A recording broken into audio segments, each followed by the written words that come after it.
एक बहुत सुंदर संवाद है, जरा ध्यान दीजिएगा आप।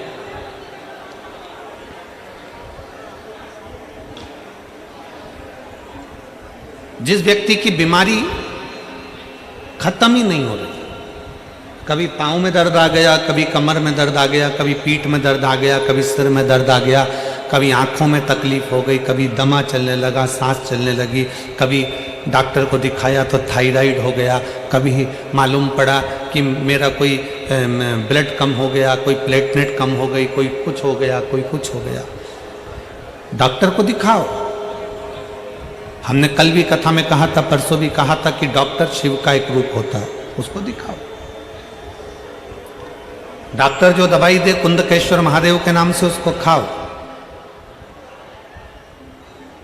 पर कभी अगर मौका लग जाए, तुमको ऐसा लगे कि ये शरीर का रोग तो समाप्त हो ही नहीं रहा, एक ना एक रोग चल ही रहा, ये रोग समाप्त होने का नाम ही नहीं ले रहा,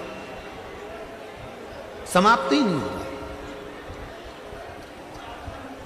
ये तो समाप्ति की ओर जा ही नहीं रहा। फिर पिपलेश्वर महादेव का नाम लेकर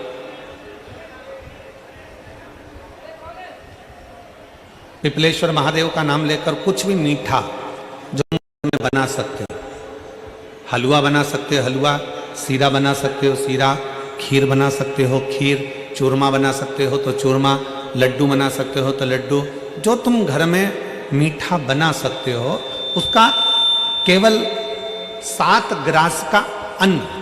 कितने ग्रास? जम के बोलो जरा। 7 ग्रास। 7 ग्रास मतलब 7 कोर, 7 ग्रास का अन्न एक पात्र में ले लो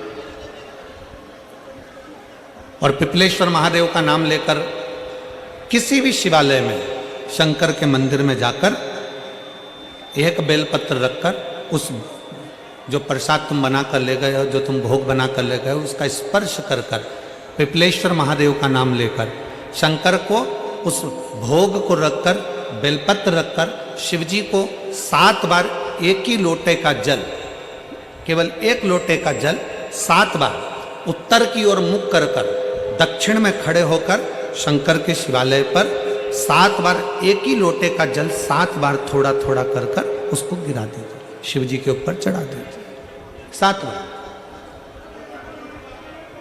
बाद में जो प्रसाद पर आपने बेलपत्र रखी है उसी बेलपत्री को उठाकर शंकर के शिवलिंग पर चढ़ा दीजिए। बाबा को प्रणाम करिए, बाबा मेरे शरीर का रोग समाप्त नहीं हो रहा, गोलियां खा रही हूँ, दवाई खा रही हूँ, कुंदकेश्वर महादेव का नाम लेकर दवाइयाँ ले रही हूँ, पर कभी घुटना, कभी कमर, कभी आँख, कभी थायराइड, कभी कुछ, कभी बीपी, कभी शुगर, कुछ ना कुछ चल ही रहा है। बाबा अब आपको संभालना। किसी भी दिन पिपलेश्वर महादेव का नाम लेकर वो चढ़ी हुई बेलपत्री लियाओ, प्रसाद लियाओ, घर पर आने पर जैसे ही घर के अंदर प्रवेश करो सबसे पहले बेलपत्री को चबा चबा कर खा लो। फिर वो जो प्रसाद है उस प्रसाद को 7 गांठ से थोड़ी थोड़ी देर में 7 बार में उसको खा लेना। बाबा देवाधिदेव महादेव का नाम लेकर, पिपलेश्वर महादेव का नाम लेकर प्रणाम कर कर जल का आचमन, हाथ की हथेली में जल लेकर 7 बार आचमन कर लीजिए और शिव का, पिपलेश्वर महादेव का नाम ले लीजिए। धीरे धीरे 15 दिन लगेंगे और 15 दिन में बीमारियां अपने आप कम होना प्रारंभ हो जाएगी और बाबा आपका हाथ पकड़कर आगे बढ़ाएंगे। शिव तत्व की प्राप्ति 5 दिन की फरीदाबाद में शिव महापुराण की कथा हरियाणा की इस पवित्र भूमि पर 5 दिन की चल रही है। आज कथा का 4th दिवस है। कथा के माध्यम से आज कथा की शिवरात्रि है। आज कथा की शिवरात्रि, कल कथा सुबह